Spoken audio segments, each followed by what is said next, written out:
What's going on, everybody? Got a super quick video for you.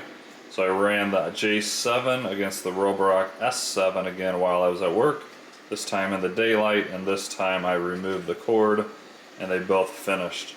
So I wanted to see just how quick each one would be in my new carpet and floor plan, and here are the results. The Roborock did it in 101 minutes, so an hour and 41 minutes. So not too bad. So 141 minutes. Well, what's all that ruckus in the back? Got this brand new Shark AI going. He's doing a mapping run right now. So I'm gonna let that guy finish. Then I got a quick video about that. That'll probably be pretty soon. Anyways, back to this one.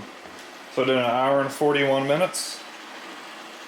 And then the J7 did it in 2 hours and 6 minutes. So pretty close to how it did on Sunday. So really you're only saving about 25-ish minutes with the Roomba, which is actually kind of impressive because LiDAR is typically a lot faster than camera-based robots. So this is only 20 minutes slower.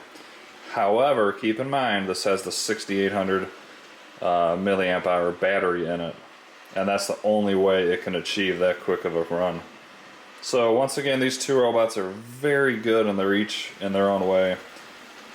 It really depends on if you need that object avoidance. If you do, you go with this one here. If you don't, I think the Roborock is still a little bit better overall, but very good robots in either way. So I just wanted to give you a quick time comparison video. That's what I tried to do in the prior video. But both robots messed up. If you haven't seen that video, I'll put it in the description. Actually, look on the top right of your screen, click on that, and that'll show you my prior video if you missed that one. So once again, just a quickie. Thanks for watching. If you're new, please like this video, subscribe, and I'll see you guys in the next one.